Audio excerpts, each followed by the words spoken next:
سلام. ما اومدیم با تستینگ یه نوشیدنی که ایرانی خارجیه، میتونم بگم. یه لحظه، این طعم قبلیش بود. این نوشیدنی هنوز بهتون اون یکی طعمشو نشون نمیده. اینم من و آنیتا ویدیو گرفتیم، ولی اونجا کیفیت صدا و کیفیت دوربینمون افتضاح بود. یعنی اصلا نمیدونستیم باید چی کار کنیم. خب چون زاویه دوربین یکم بد گذاشته بودیم و اصلا آنتا تو دید دوربین نبود و اونو نذاشتیم توی یوتیوب و شاید اینو یعنی بذاریم. این بنفشش بود که بنفش رنگم بود. این اسمش مسکو بود. این جدیده اینه که پاتایا بیا و به نظرم میتونه خوب باشه.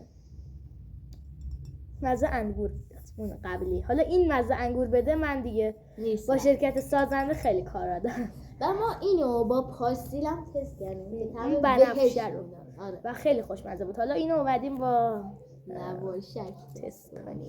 لواشک و دیگه چیز خوبی فکر نکنم در از این و امیدوارم که مزه خوبی بده. ما اینا ترد شه و لواشک هم ترد شه. دیگه ما بریم اینو باز کنیم. خب بچه باز کردیم درشو و این درش بود. اینم پشتش. اینم پشتش که چیز خاصی توش نداره و بریم سراغ اصل ماجرا. گاز داره بچه این. ما اینو با دست باز کردیم. بله عکس توش خیلی شد جالبه، ولی خب دیگه 3 تا حالت و لول داره اینجا. این یکی این فکرم 3 که فقط شرکت سازنده ایشون خسته نباشید یکیشو درست کردم و هیچ جا 3 شو پیدا نکردم یا حتی 2 شو. و دیگه به هر حال من راضی بودم از اون انگور با پاستیله که دیگه حالا بریم سراغ این. پاستیل هم بستنی بود.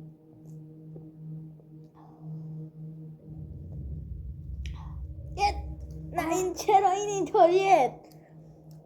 خیلی ترش بود، گازدار. بچه اولش که میخورین مزه سیب و انگور و نارنگی میاد زیر زبان و آخرش مزه زیتون میگیره. زیتون نه، یه میوه خاص. میوه تلخ و ترش میگیره. خدای خوشمزه است.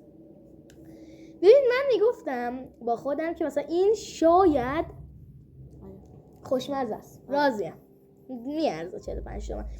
و بچه من با خودم گفتم که این شاید مزه همون انگوره رو بده. بعد گفتم خب اینطوری باشه که من باید فوش بدم و دیگه الکی 45,000 تومن رو ریختیم فقط برای رنگ دور. ولی مثل که این واقعا خوشمزه است. این انگار ترش‌تره. آره بچه گازو بگیریم. بریم برای لب. لیوان خیلی گاز داره. آره اول لواشک رو یه تیکشو خالی میخوریم و بعدش میزنیم تو. لواشک فکر نکنم زیاد ترش باشه اصلا. و بچه ترکیب 2 تا ترش هیچ وقت چیز بدمزه‌ای نمیشه، ولی شاید خب اسهال شه. حتی تو قبلی هم اینو گفتم ولی خب قبلی خیلی خوب بود، ولی این لواشک شوخی برداردیم. نخور باشه.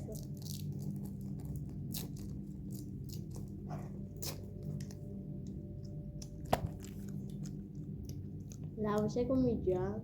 آره من میجوام. نیمه ترشه. خب ما بریم لیوان. خب بچه من لیوان رو آوردم و لواشک نوشیدنی خوشمزه گاز داره با طعم خیلی عجیب. بچه من اینو یه ذره میخوام بچه نشون بده. من اینجا میذارم یه ذره روش میریزم، ولی خب یه ذره اینجا تر بذارم که از این ورش بره پایین که از روشم این طعمو بگیره. من میگم بریزیم اینو بزنیم. اون کارم میکنه ولی خب نگاه کن. حاجی گازه رفت توش قشنگ. چجوری گذاشتم؟ من بزنم میریزه.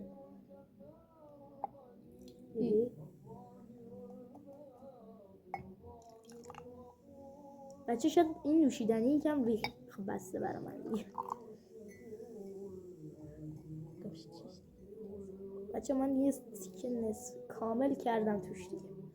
خب من ویدیو رو قطع میکنیم. آماده که شد میایم خدمت. خب بچه یکی 2 دقیقه 3 دقیقه گذشت و اینم لواشه که توشه که با قشنگ حاجی هم بزن قشنگ کامل مجموعه اسهال آماده است. بچه ما آبش هم میخوریم و شاید آبش واقعا بدمزه باشه. قاشق بابا با این وای خیلی چندشه. خیلی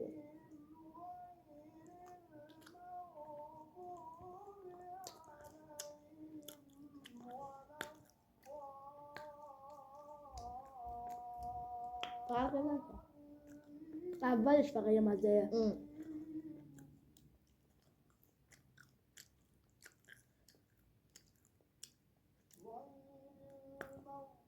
یه ایرانی این کارو میکنه.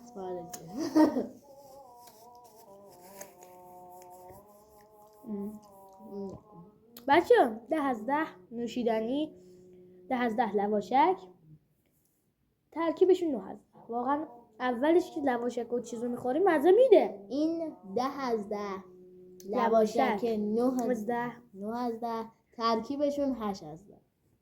8 از 10 هم بهشون میشه داد چون من بچه مزه زیاد تغییر نکرد. آره. ولی قبلی همه چیزش 10 از 10 بود. آره. قبلی رو تست کنیم. قبلی رو خیلی خوب کردیم. اون قبلیه رو نخور. پاستیل رو انداختیم توش که تو بنفشه که خوشمزه شد. چون پاستیل میره تو وجود پاستیل و خوشمزهش میکنه. ولی خب این لواشه یه ذره سخته. اینم فهمیدم. یه ذره بدمزه تر شد.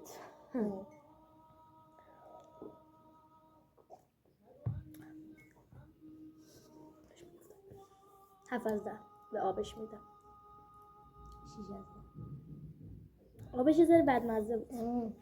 وقتی که تو چیز ریختیم تو لواشه وگرنه این خودش خوشمزه است. این خودش تکه.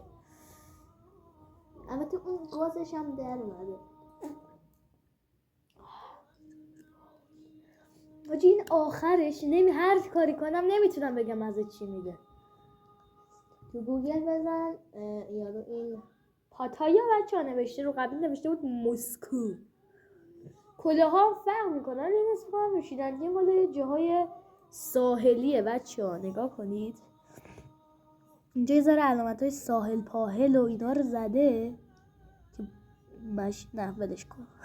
شما نگاه نکن.